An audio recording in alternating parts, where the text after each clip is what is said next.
What if you're not interested in just one thing, but in multiple things? Multipotential. A creative generalist. Yes, it's indeed a conversation in English. I'm talking to Nieves Canada. She lives in Ghent. She was born in Spain. And that's why we chose to use English instead of Dutch or Spanish. My Spanish is dos cervezas, por favor, and I don't drink any cervezas. So that's why English. It's a very passionate conversation about a very passionate, beautiful soul who is living life and everything what is inside of her, trying to express it. And in her profession, she's a VP customer success. But besides that, she's studying positive psychology. She's bringing out a education book for children and parents. She is a piano teacher. So very interesting conversation with Nieves. Enjoy. Welcome to What's on Your Mind with Peter Snowart. Every week a guest talks about his or her story, and that story can inspire you to change your own. Here's Peter. But first of all, Nieves, I think you have a very beautiful name. Thank you. Yeah. Okay, this is a recording. We're going to start. I'm going to start a little bit soft before we dive into the thing that we want to discuss. Is if I looked on your LinkedIn, and you've held several management positions, and it's a combination of customer success and it's also sales. I have a feeling that you went from the sales, so the selling part, towards towards customer success, and I associate customer success with because I also saw that you set up customer success teams. One of the most difficult things to do, because it's one thing to sell something based on expectation and setting expectations, and then is the customer success is when the thing is not working properly, when those expectations are not met, etc., etc., etc. So basically, you're getting a lot of shit. Yeah. So and I'm wondering, why? Why are you so attracted to that? Well, maybe also to take a step back. Indeed, I've worked always, or I started working around sales, but I also worked in marketing, in corporate strategy. I was busy doing forecasts worldwide in a corporate world. And I think when I landed in customer success, I found my place that I was looking for, because I couldn't fit sales because I don't like the hard negotiation part. But I do like bringing solutions to customers, and I look into how can I help others. And I think when it comes to customer success, it was the commercial skills in a soft way. And I think that was what brought me there. Because customer success is about the renewal. Because it's one thing to sell the first time, but customer success in more SaaS-oriented organizations is so important, because when the customer is happy and so is seeing the value, or even receiving more value than the price they are paying for it, thanks to customer success, then they're going to renew the contract over and over again. Exactly. And as you mentioned, that comes with a lot of shit, because it's not about you sell something and you have a happy customer. It's about where the journey starts. So they need to see the value. So customer success in some organizations can be, we take care of the renewals, but it's much more than that, because the renewal, if you're done your job well, and that's on how can a customer find the value of their investment, then the renewal is just a transition or a transactional step. Yeah, you mean the upselling part? That's another thing. When you have a happy customer, they know the value about the product, they will be open to explore additional capabilities of the product. So, and that's also the part of the commercial side that I was talking, because you need to be able to detect that, to connect the dots between, I know you guys started with this, but I know this and this and this customer in your same industry, and they are already using or going into this direction. And that's how you bring a solution, or you even anticipate a solution to them. And that's how upsell happens as well. And then, of course, when there is a hard negotiation, there is a sales team to close that, right? Now, you've also set up teams, so you've attracted, hired people. I mean, I feel that that you have a very, how do you say that, human side. I don't want to call it softness, because softness sounds a little bit negative, but it's just very positive. I think you have a very, that's something I feel, is that you see every individual as unique, and they come with talents, and they come with some kind of manual, and you know how to put people into their strengths. Wow, Peter, I'm impressed. I have goosebumps. But that's an assumption. That's something I feel. Wow, that's how I describe my leadership style. So I'm in leadership because I genuinely believe in each individual, and I really enjoy letting them know you are unique. These are your strengths. How can we make them or put you at your best? So exactly, that's what I really enjoy about that. Without acting, you are the boss. Oh no! But yeah, you see. Yeah. So it's your style of leadership is really about serving them and getting most out of them, becoming the best version of themselves. That sounds very American, but in a good human way, not in a it's just a performance for the performance way, because it's human beings. It's really about that expression of what's inside of them. Yeah. Exactly. And I think, and that's also very related to coaching. I'm also a coach, and I think that's a strength, because when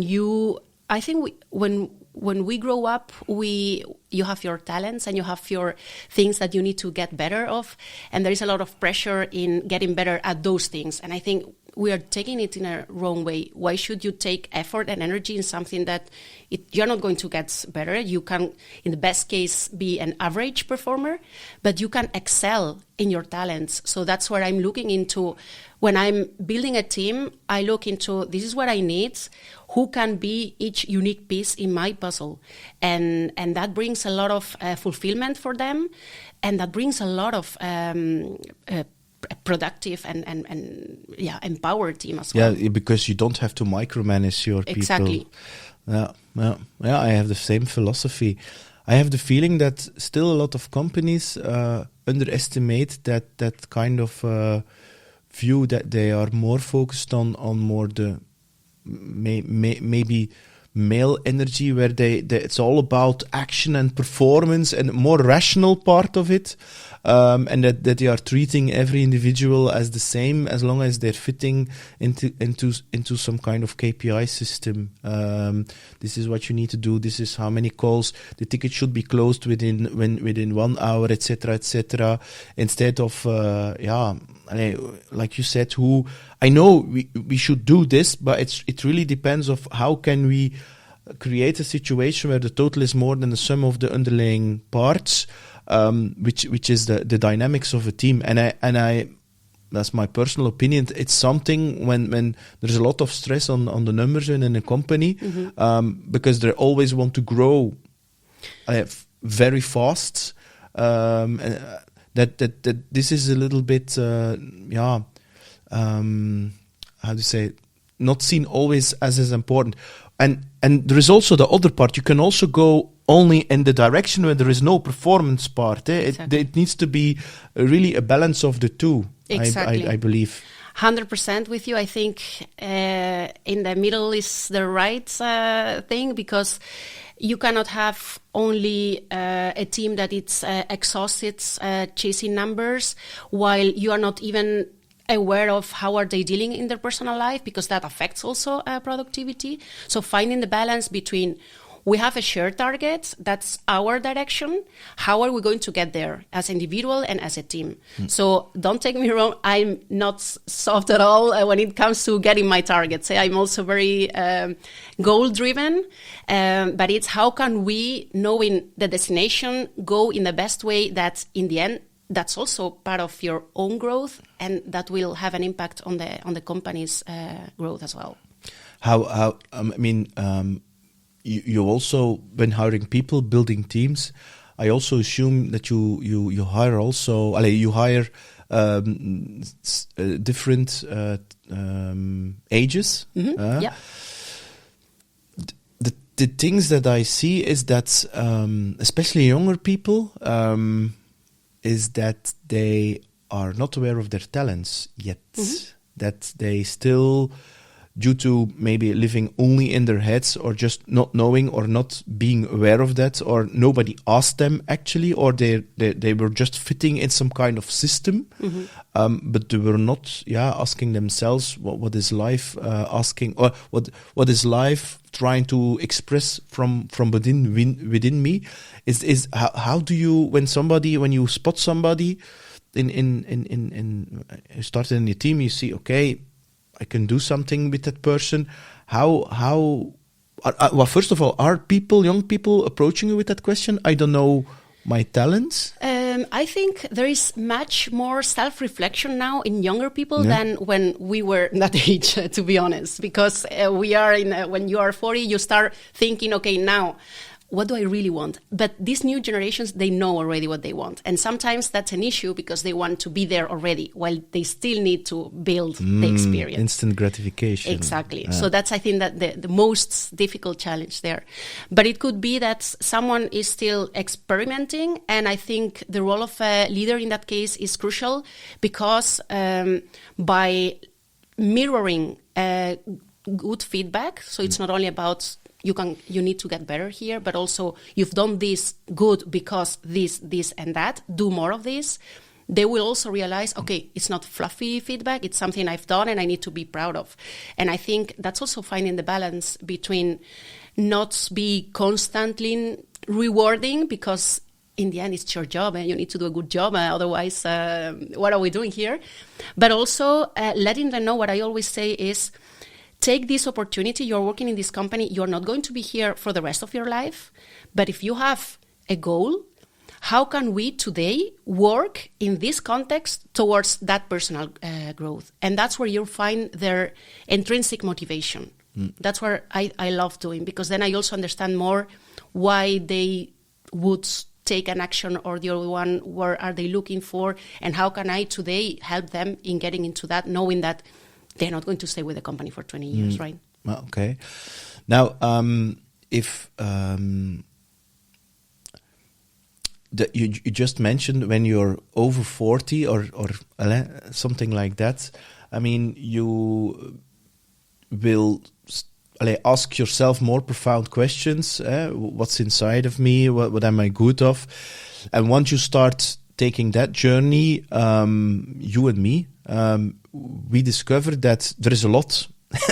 And then you are coming to the topic of the multi-potential, so or maybe the creative generalist. So the fact that there is a lot, and for me personally, I struggled with that for years because I thought that I only could be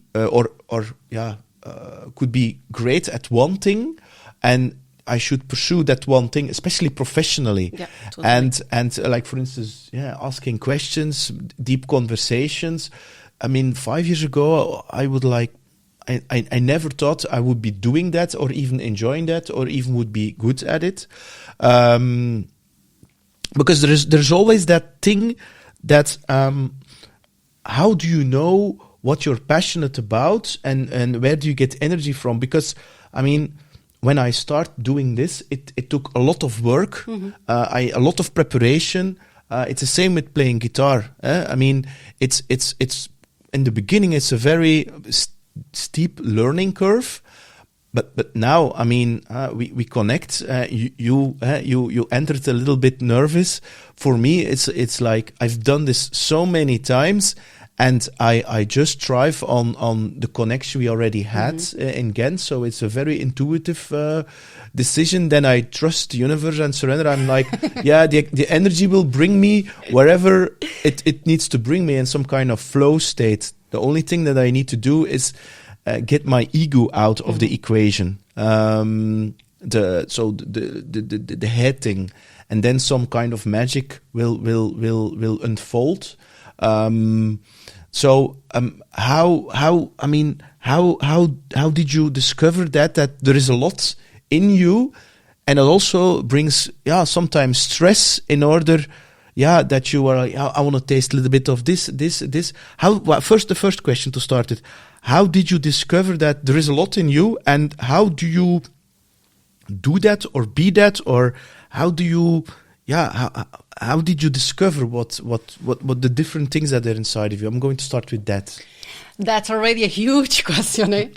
So I would say there have been like two parts, an unconscious one and a conscious one. Yeah. So the unconscious one starts when you are a child and they ask you, what do you want to be when you are grow up? And for me, it was like, depending on the day, I wanted to be a fashion designer. I wanted to be a psychologist. I wanted to travel around. I wanted to be a teacher. So, and at what age was that? When you start asking little children, like five, 6. You knew at 5 that you want to become a psychologist. Not with that word, but I want to help people. Okay. Yeah. So, but how do you know at that age what you want to be? And I think that's a wrong question. I think the right question is, what do you enjoy doing?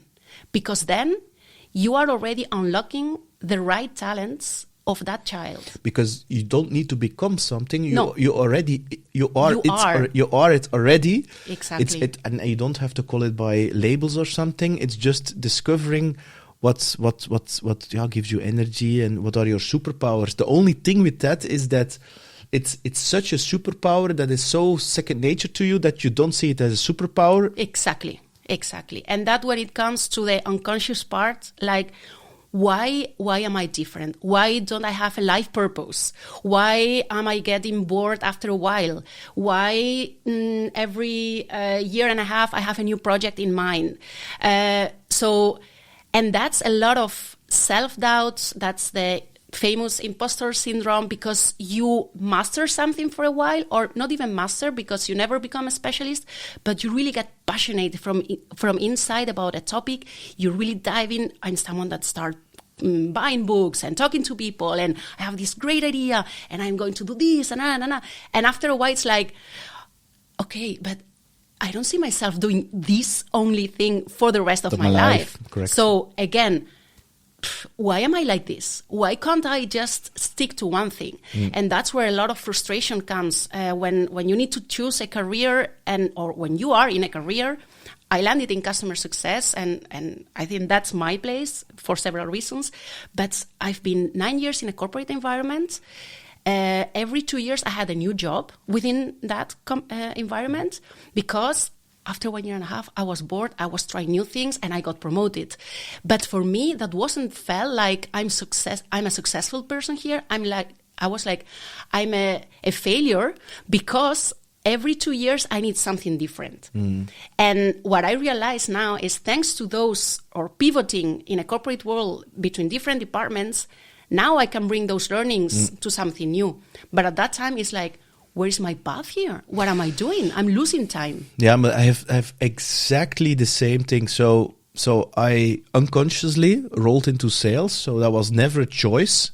It was just something that, I stumbled on. I was asked for, because I had absolutely no clue what I wanted to do when I was 23.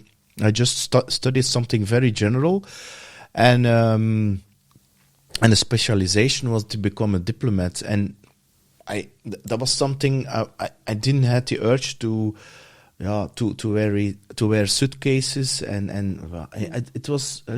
It sounded very dull to me. Also, the words, and I was like, I have no idea what I want to do. Yes, I knew I wanted to play music, but then they told me you cannot earn money with it. Exactly. It's things like that, and then you stumble into sales, and then you day after day, it's for me, it's a very head thing, a rational thing to do, and you become good at it. And I was lucky to have some successes early on, and but then comes the question, but is this really what I want? And also the same thing that you mentioned is that I love the building part, but once it built and I know it, the fun is gone for me. Exactly. So this means indeed, like every couple of years, I have to change, or the company changes. And it emotionally, I also felt like a failure. I was like, why can't I just be happy with what is? And envy those people who are sitting there for 20 years. Exactly. And for me, he's changing again. But that's Peter, he's changing again. And that feels like a very negative thing. Yeah. Plus also, if you look at it from a very rational point of view, from a money point of view, if I had stayed for a couple of years, I mean, so I built the things, but the real cash out came when I left. Then the seeds were planted, and then it became trees, and the people came after me. They told me I've made lots of money, and I was like, okay, so I'm building things, but the others are getting the rewards, and it's not about just the money, but it's an easy thing. Why shouldn't you pick the cherries of the things you planted? And I was like, oh, okay. And there's also another part of it, is that the whole corporate environment for me felt not 100% a fit. So I'm going to say it in a positive. I felt, and maybe it isn't a place that I never really fitted in. I fitted in just to work in it, and at the same time I was like, but I feel different, and I was like, I wouldn't say it was holding me back, but the way it was structured. So, and also then you said, you're going to climb into some kind of management positions. I'm like, okay, but then you have to act in a certain way. And that was for me something like, how am I going to, how do you say that? Be happy, be your authentic self. Yes, that's exactly, that's spot on. Yeah. And now I have the feeling that people say, you're authentic. I'm like, but I mean, I don't know. It's just I don't have any other choice anymore than to do it this way, because I cannot cope anymore to fit in a certain thing. But I still have everyday imposter thoughts. Think that I'm a loser. I still, in certain areas, think I'm a beginner, because there's always a little bit sometimes that comparison thing. And we will always be beginners. And that's one of the beauty skills that we have, is that we learn fast. So we will be doing new things for the first time many times. And that brings with great skills, because even if it's something new, you will be bringing skills that you have acquired previously. So you are never really starting from scratch. Yeah. So I've been in leadership before being in CS, and of course managing an inside sales team or a BDR team has nothing to do with managing a CS team. But in the end, you're bringing the leadership skills. Yeah, but for me, it's yes and no. I think managing a BDR team and a CS team is for me quite similar. It's just that the type of personalities that you need in order to achieve is a little bit different. But for me, it's the same. Actually, it's putting the right person on the right spot. Maybe the only difference is that I don't know, the expectation. That's not true, because CS and BDR is there needs to be some kind of goal reached. So maybe the question is that for you the right spot to be in? I think there are several options. When you believe you are a person that needs to have several passions, you need to think, do I need to focus on one thing for a while. Like, I don't know, I've been piano teacher as well for a while. But that came to an end. And then it was time for something because different. Because you had it, or because you could not make the combination, or you could not because I was in a conservatorium for 10 years of my life. Then it was a natural step to become a teacher. And then I had it. It was like, do I want this for the rest of my life? No. Okay, then let's have other studies. But there are people that really enjoy being in something for a period of their life, and then they shift to another thing that has nothing to do with that. That's not me.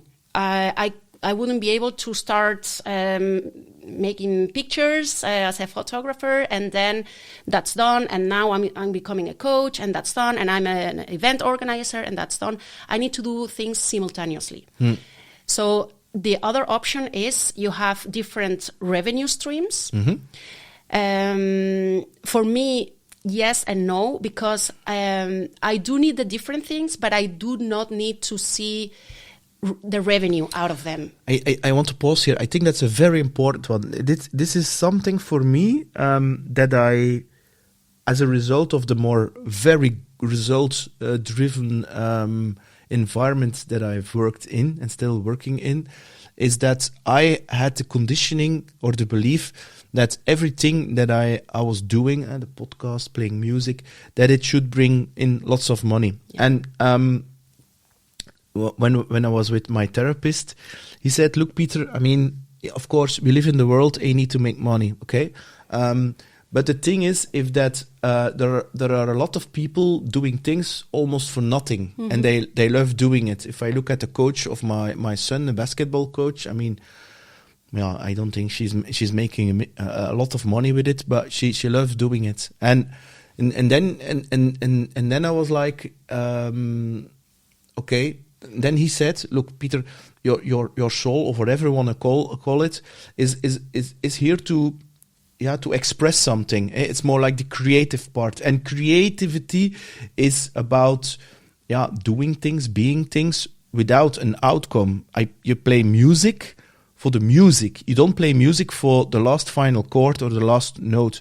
So, I mean, it's about having a couple of days or dedicated time to perform and to make money, and then you create some time just to unfocus and just to be creative, and it is okay that there is no money attached to it.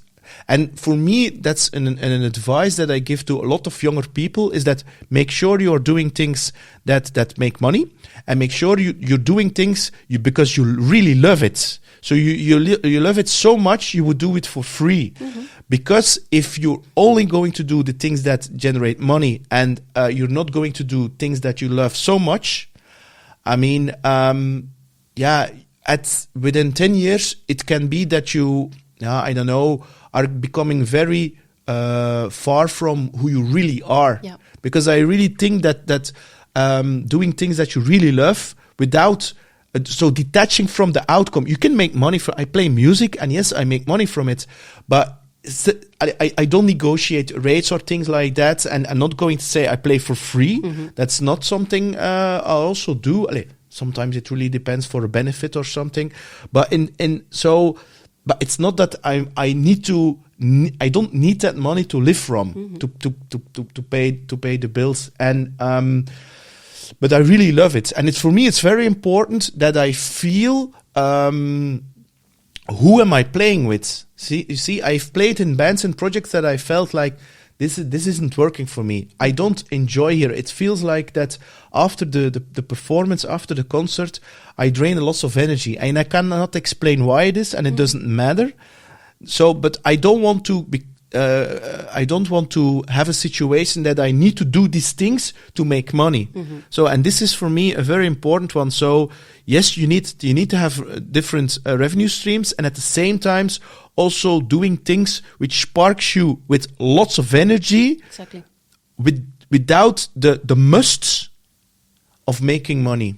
And that's the third option, because you can have, which is still not mine, mine is the fourth one. The third one is you have regular job that it's good enough to give you your money at the end of the month.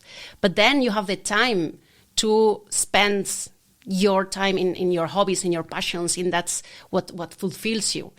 Why is that not for me neither? Because if I need to spend 8 hours per day doing something I really not passionate about, I would be depressed. So yeah, I know, but I think but there is a big difference. I think with you and me is that because of the journey professionally we have created, it creates opportunities where we can cherry pick environments, situations, companies where we can really fit our potential and our creativity and our talents in it, so that we are bringing passion in a professional environment and it's giving energy back. I can imagine when you're 22 and you don't know what to do and you don't have any experience professionally, I think it's very interesting to invest a couple of years to learn. For sure. And that you don't know what kind of company situations, jobs, etc., whatever is fitting me, or even when you're going to entrepreneurial way, what typical how do you say that, environments, companies can I create which is fitting for me? I know entrepreneurs who are very, between brackets, successful in terms of money, but they don't like what they're doing because they think it's going to make them happy, because it's making money, because they're not, how do you say that, they're not ready yet for that journey within. Yeah.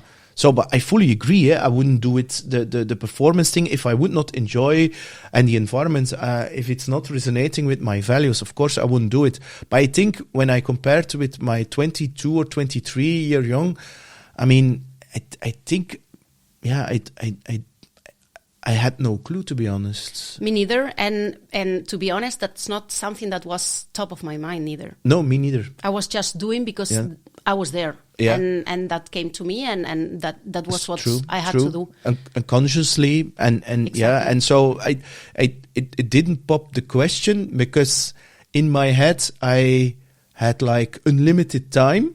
Yep. and I'm not saying I was wasting time, but I was like, yeah, and I also think my ego side, I think then I was more about what is the other person thinking of me, things like that. What is the other one doing? It's yeah. You think you're in a race or something. Yeah.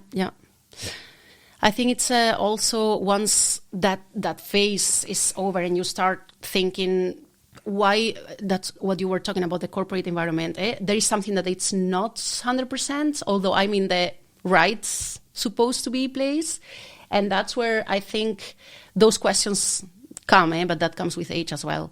And for me, being in a startup or scale-up environment where you need to be hiring people, developing people, building a strategy, managing stakeholders, I don't get bored. So that's for me my stable base, but I still do it giving 200% of myself, because I do have the elements not to get bored, versus if I would have a more routinaire job, that I would die. So still I have this type of environment that fits me, who I am, what I need to thrive. But still, I'm not only doing this. So I'm also, this year, for instance, I'm going to launch a book for children that it's with a story for the child and a coaching tool for the father. I'm finishing studies in positive psychology, because it's not about being happy and all these things. It's about identifying your strengths and using them on a daily basis to increase your well-being. So I cannot stick to one thing. So I need to have my secure base in an environment that I can thrive, but I also need to choose those 1-2 projects that I still need as well. Yeah, but that's for me the same. I I need a stable environment professionally and privately and personally. And then I want to, I'm going to reverse it. So there are a lot of people who are their label, their title. And there it stops. Add some hobbies and then it stops. For me, I discovered it's just the opposite. It's the I am, and then I can fill out whatever becomes behind that. So this means like, your sales, and then as a result of the podcast, I became very interested in the marketing side of things, because then you become an entrepreneur and you're like, what are all these marketeers doing? And then it's a complete new area. Then of course it's the coaching part. It's about reading books, but it's for me, it's really about that space between. You have the comfort zone, and you have then the zone where it's so stretchy, where it's undoable, uncomfortable, and then you have that zone in between. So where you feel a little bit pain of the growth, but at the same time the pain is not big enough so that it doesn't paralyze you, and at the same time it fuels you actually. And I like a little bit that pain of searching for my boundaries and really. Seeing what are, for instance, we were doing this podcast right now with 2 persons, and I've started experimenting with live podcasts. So you adding 20 people, and like what is that energy? What is the setup? And the first time I was like, whoa, this is really terrifying, even with the point that I wanted to quit. And then the second one was like, wow, this is magic. This is like. Whoa. And also you get a little bit of validation of the people who were there. So, and it's like, okay, this is now, okay, I'm writing a book. Okay. And then I wanted to learn to surf with my son, things like that. So, I want to learn the piano again. And it's always looking for new things. You want to give a keynote. Okay, keynote. Okay. You want to moderate a panel. Never done it. And it's always adding things and exploring. Okay, what's left? What's still there? And also saying, for instance, video editing. It's never going to be a passion of mine. Never. It's I don't care. Interior design. It's not my thing. I don't care if it's white. My wife has created this, so this is her thing, but not mine. And really to discover what's now the thing I'm and there's the question you get a lot. I assume you are a mother. Yeah. You have also a partner. Yes. You have 2 children, I believe. Yeah. They are 9 and 8. 9 and 8. Okay. Yeah. Okay. They can wipe their own. How do you combine all that? I mean, I assume you wake up in the morning and say, I'm grateful there's a new day, new options, new people, new adventures. I mean, new sensations. How do you combine everything? So that's the point where we need to watch out, because I don't know if that also happens to you, but you were talking about all these little things that are coming your way and that you get energy and passionate to try. I'm also like this. So it's super easy for us to start things because we feel that, oh, yes. So it's super important for not get burnout, to follow your guts and feel, okay, after this initial, yes, is this something really that I want to invest at least 2 days of my life? And follow that gut. And if it says, don't do it. Because we can get started in projects because we follow that, yes. But in the end, it wasn't us. So I really follow my gut when something is coming my way. Do I really want this, even if it's for a short period of time? Do I really want to experiment this? If it's a yes, I go for it. If it's a meh, then I don't. And also, it's about choosing what do I want to focus now. So I started the year when everyone is like, I'm going to do more sport. I want to read so many books. I was like, I'm not going to start anything new this year. That was my focus for 2024 is like, don't start anything new. Take things that are there in a drawer and put them live, like this book. So focus, following your gut, because otherwise you can really get overwhelmed. And also the things that I'm doing, of course, if you are talking to me last summer I was giving a workshop for children to identify their talents. I was giving some conferences to talk about my experience as a Spanish person coming to Belgium and all that comes together to inspire also new joiners. But if you are talking to me today, and that's less than 1 year ago, I'm talking about this book, I'm talking about the positive psychology. So in your mind, it's like, whoa, how can you do everything at once? But I'm not doing everything at once. Yeah. So... Yeah, and the thing that's very interesting that you mentioned that. The thing is, for me right now, normally I start with some kind of vision board. It's a kind of a plan where I say I want to learn this kind of songs, I want to do this, I want to do that. So to keep a little bit that focus. And lately, last year and the last year actually, I received lots of opportunities to join a jury of this, to do that, to that conference. And I feel right now that I say, no. Can you join us for this evening? Blah, blah, blah, la, la. You can speak. And I'm like, no. Whereas last year, I don't know, was it my ego? I don't know what, said yes. And it right now, I just want to focus on a couple of things, and I'm like, I'm going to do this. These are the things that I'm doing. Yes, there's a webinar coming okay, I'm going to say yes, but I'm going to be quite, a little bit, I'm not 100% sure how it will manifest, what it will be. And it's indeed because last year I had too much, and then I became paralyzed. My head was really full. Yeah. It was really, and then I mean, I didn't sleep well, and I was like, and then I had lots of stress, and then everything was started to block me. I'm like, and so really feeling boundaries. So it's because if I'm in the creative modus, ideas come, and if then somebody comes with a great idea, I'm very excited. And then if I look back, I'm like, okay, but it's great to have your excitement, and then I learn to let it a little bit, it's like falling in love, like, diminish a little bit that falling in love part, because who is he or she really?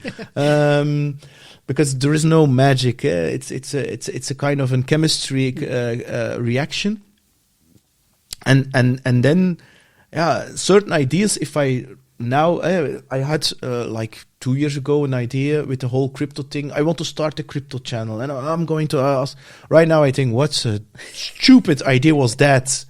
It was like, no, that's not my soul mission, whatever thing. No, I just wanted to go back a little bit to something you said. It's about purpose. You said, I don't have a life purpose.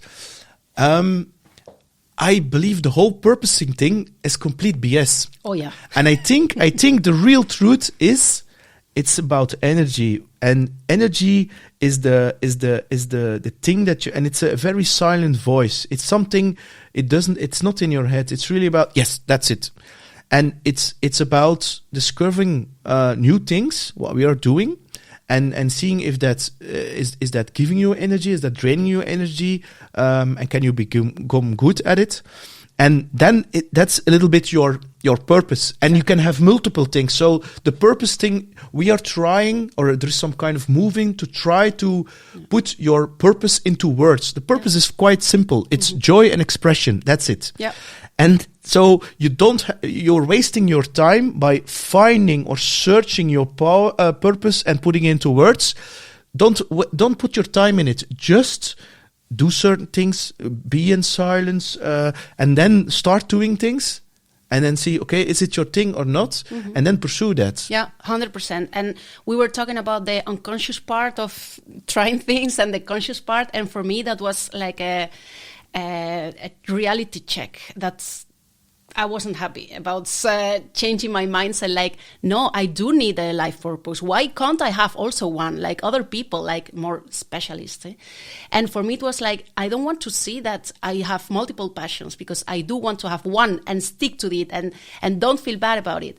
And for me, it was a shock to admit that I don't have it and I'm not going to have it. So it required a lot of self-prospection on shifting that life purpose and why are we in Earth and what will you when you are when you die, what do you want other to think about you?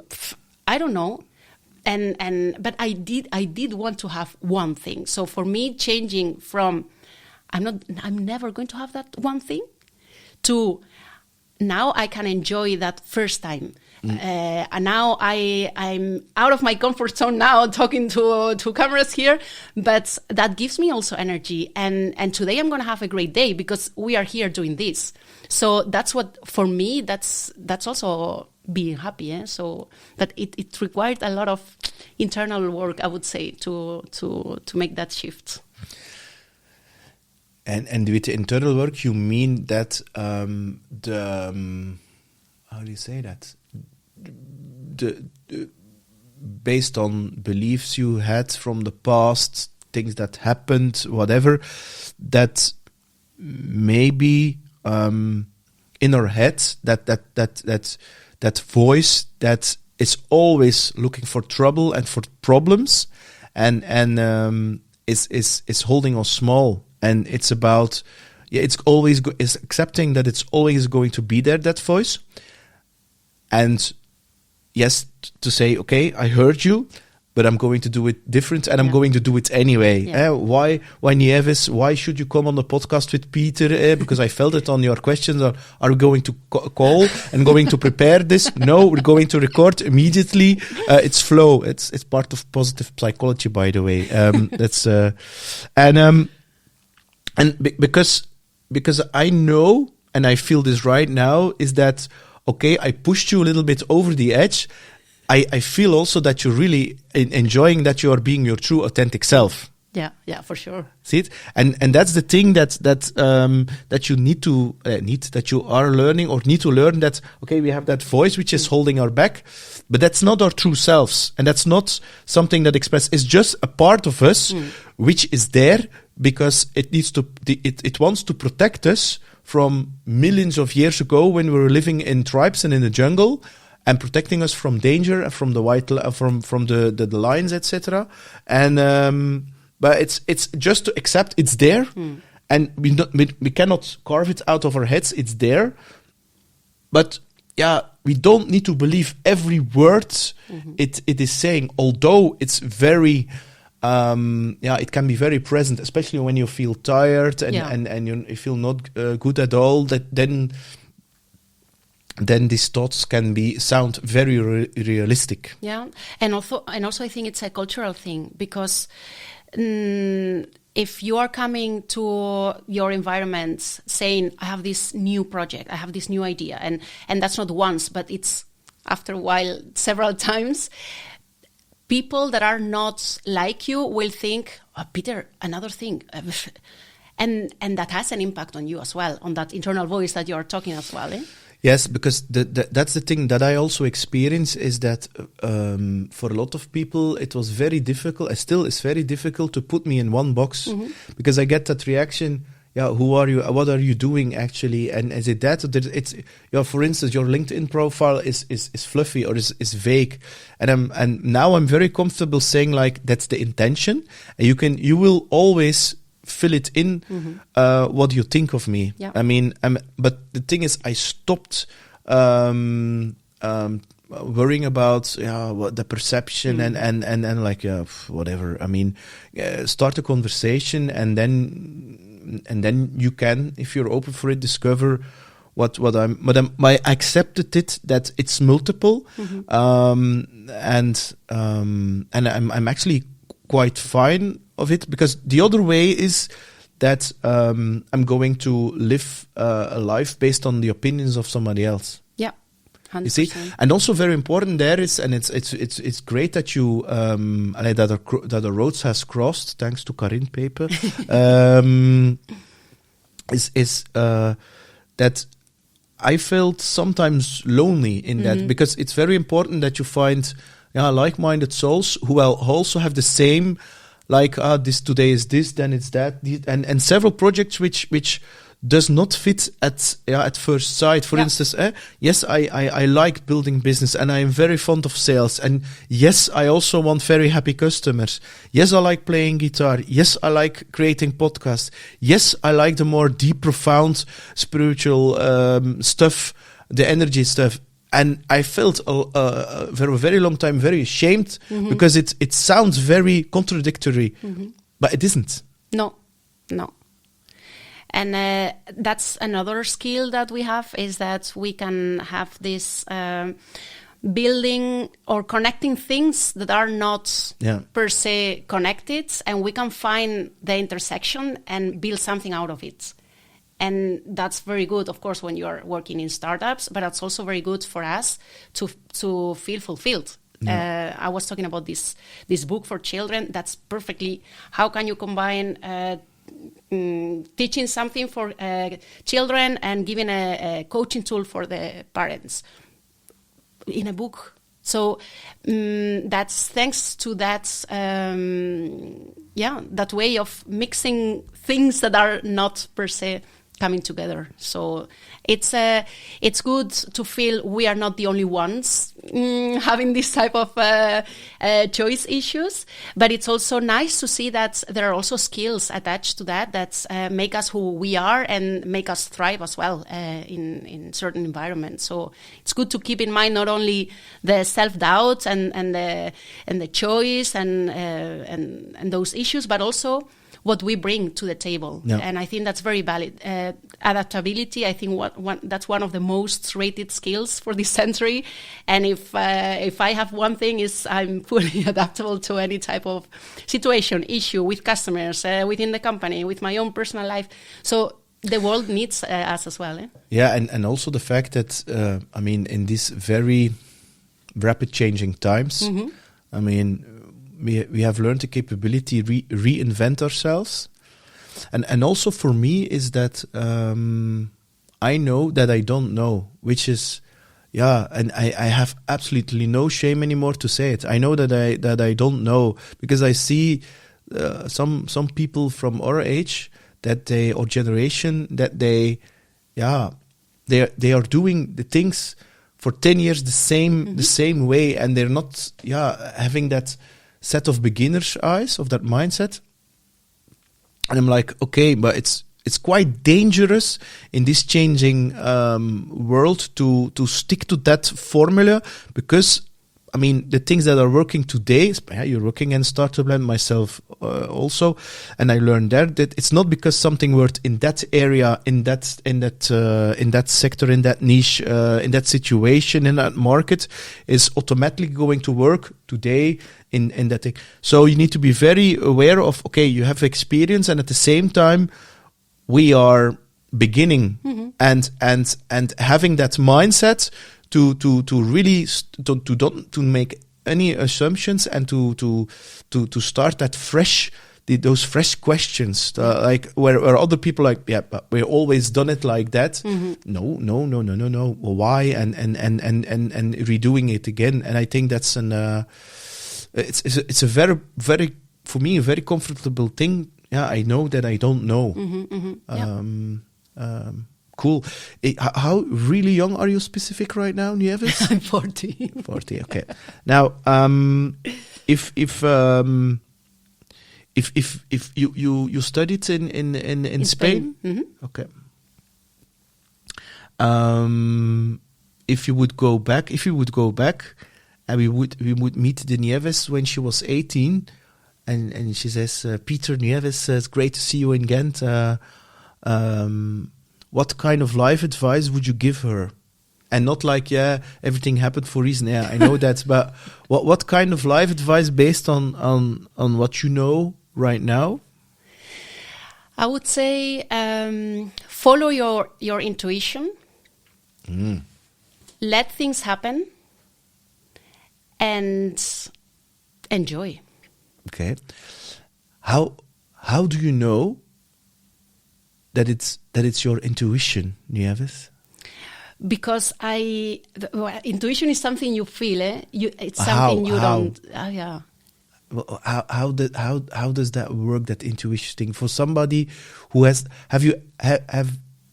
How long have you been aware about the muscle of intuition? Always. Always. Oh yeah. I've always. I was someone. You were trained. Your parents. My parents never explained to me intuition. Me neither. But I think that's something that was always with me. I always had a huge inside me something. Then when I had to do something, and can be from a very little stupid thing to a decision, I always knew I want to do it or I don't want to do it. And I follow that. And the period of my life where I didn't follow that, I wasn't happy. Okay. So this also means when hiring people, intuition is a very important one. Yeah. It's intuition in the sense of it's not about what I would think with judgments about you, because I don't know you. Judgment is a mental thing. Yeah, and I'm not judgmental at all, but really at all, because I think we are all who we are. We all have a baggage. Who am I to judge your baggage and your actions? But I do believe when I'm hiring, I do believe we should have shared values, and then each one has their own individual and unique skills. If we don't share those values, my intuition will say, meh, red flag. Because those values for me is what brings the team together.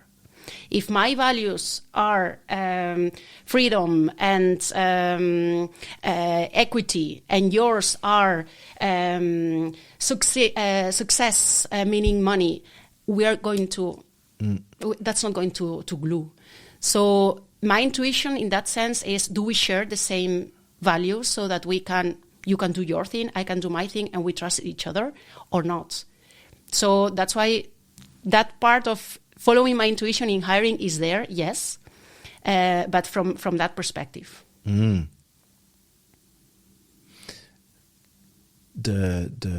children, the book and the coaching, because I want to respect the time. When you were in flow, Nieves, I mean, we were almost approaching an hour. So, and I want to respect your time. Yeah, I know, but that's yeah.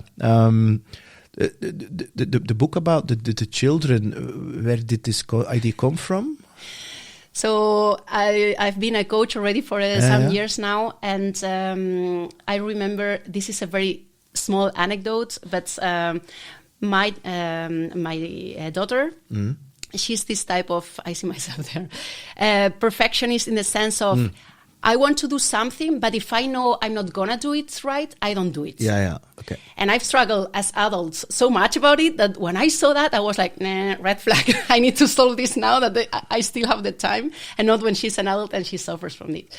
So what I did was, Mael, you can do this, but that doesn't work. No, I don't want to do it. So what I did is something that I use in coaching, and it's a tactic from a neuralistic programming, and I adapt it to her or to a child with a magic stick and so forth, and that worked. And I was like, oh shit, this is working.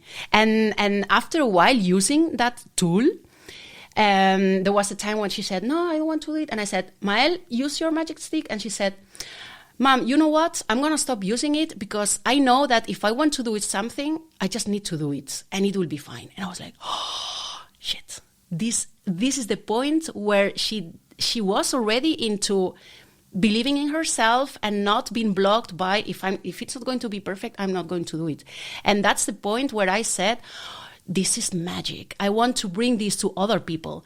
And that's where, because with my children, when we are in the car, we start inventing stories. Like I start the story, and then it's your turn, and in the end there is a nice story. So taking that part of inventing stories and that part of coaching my own kids, I brought it together because I wanted to other children and parents to benefit from that. And that's where the idea came.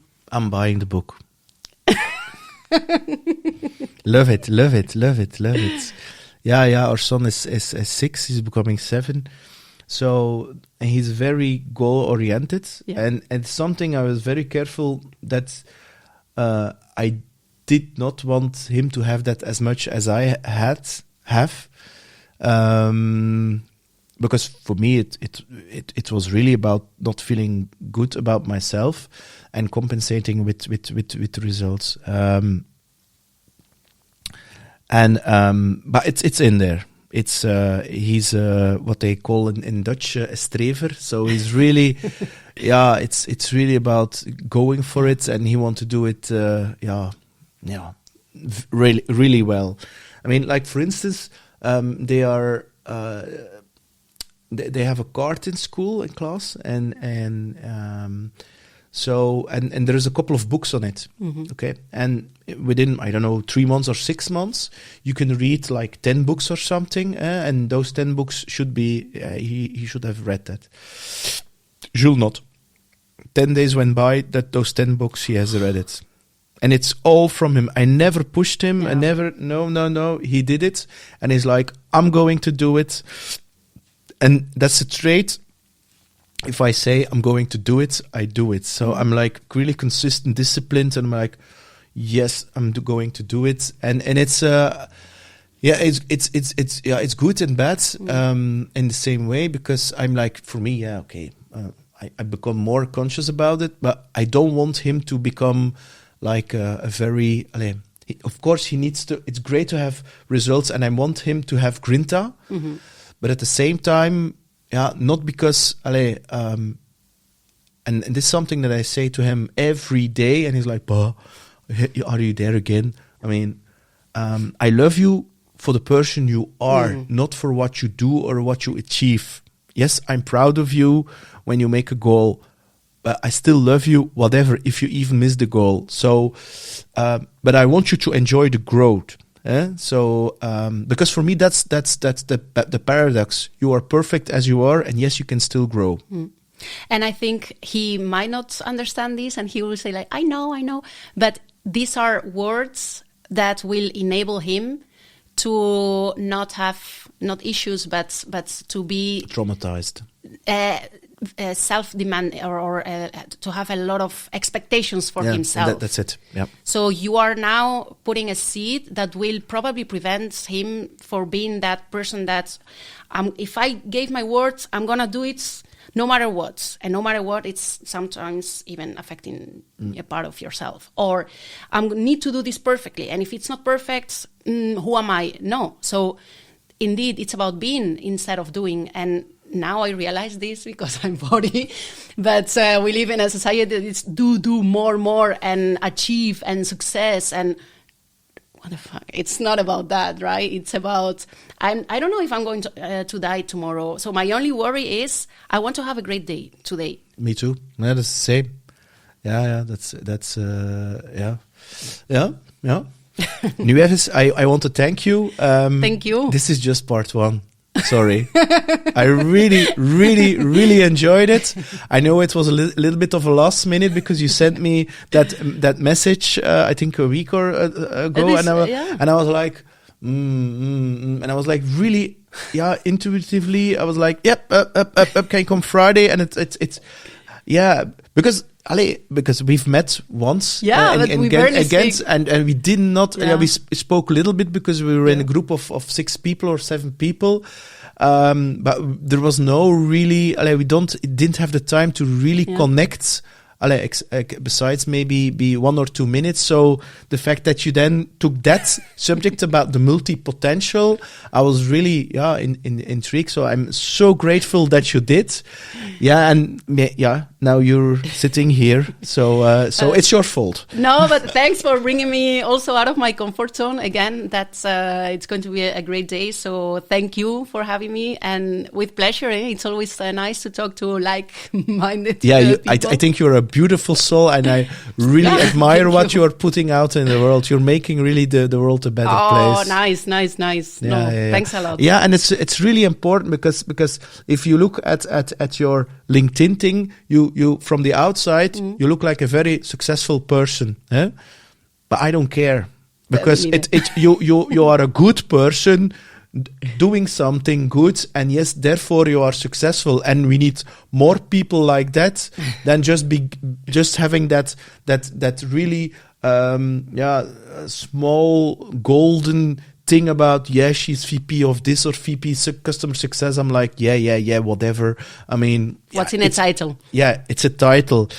But you are really the proof of really that expression from within, and that you can, that you really are an example for a lot of people of, taste a lot of things and go for it. Mm-hmm. Yeah. Thanks a lot. Oh my God, feeling emotional now. No, thanks a lot, Peter. And Neema, you've touched me in my heart. I'm so grateful that you took the initiative. Thanks a lot. And again, music, being creative, I think that's something wonderful to have as well, and not only focus indeed on making a career. So I can only encourage you to go and go for your passions. Was this experience now so bad? No. Not at all. I forgot these things. No. It was a very nice experience. Thanks a lot. Okay, cool. Hey, it's Peter here. Thanks a lot for listening to What's on Your Mind. Looking forward to your opinions and comments. And don't forget to subscribe on psgrow.com and leave your email address to stay tuned for future episodes. Bye.